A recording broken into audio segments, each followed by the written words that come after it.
Hello बच्चों, इस video में हम सीखेंगे कि e की घात x का प्रथम सिद्धांत से अवकलन किस प्रकार करते हैं। हमें e की घात x का प्रथम सिद्धांत से अवकलन करना है, तो हम e की घात x को f ऑफ x के बराबर मान लेंगे। तो हम यहाँ पर लिखेंगे, माना कि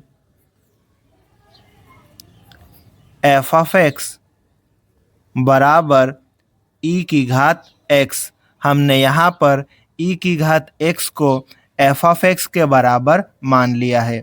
अब हम x की जगह पर x प्लस h रखेंगे, तो ये हो जाएगा, इसलिए f ऑफ x की जगह पर x प्लस h बराबर e की घात x की जगह पर x प्लस h। ठीक है, अब हम ये फिर से लिख देंगे, f of x plus h बराबर, यहाँ देखो e की घात x प्लस h है। ठीक है, तो यहाँ पर हम क्या कर रहे हैं, e की घात x गुणित e की घात h लिख रहे हैं।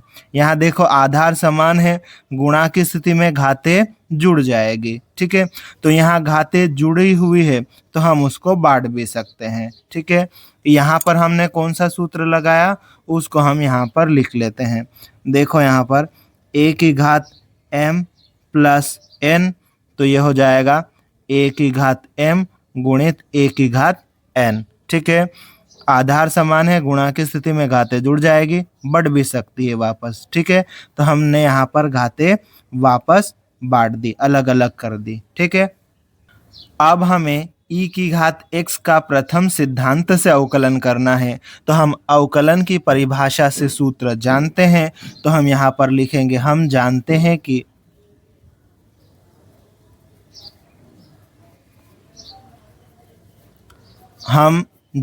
हैं कि और उसके बाद में जिस सूत्र को हम जानते हैं वो यहाँ पर लिख देंगे।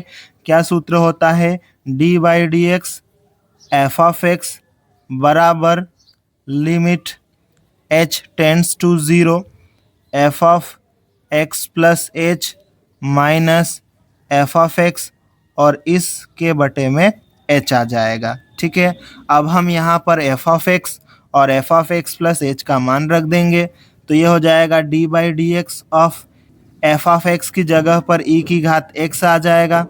ठीक है, फिर ये बराबर का चिन्ह, limit h tends to 0 f of x plus h की जगह पर ये आ जाएगा, e की घात x गुणित e की घात h, फिर माइनस f ऑफ x की जगह पर e की घात x। ठीक है, और इसके बटे में क्या है, h।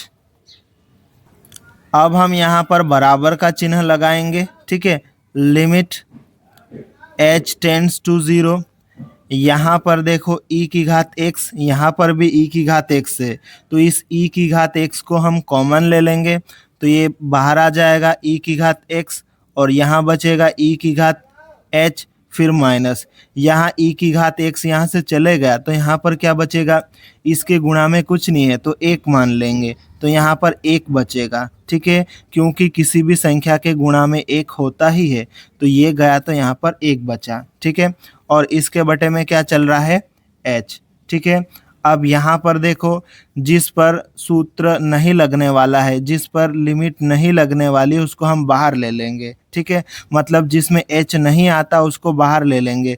तो देखो e की घात x में h नहीं है तो इसको बाहर ले लेंगे, फिर ये आ जाएगा लिमिट h टेंड्स टू 0, यहाँ पर है e की घात h माइनस 1 बटे में h। ठीक है, यहाँ पर एक सूत्र लगने वाला है। ठीक है, तो वो हम यहाँ पर लगाएंगे। अब देखो ये बराबर का चिन्ह, e की घात x, ठीक है, फिर गुणित, यहाँ सूत्र लगने वाला है।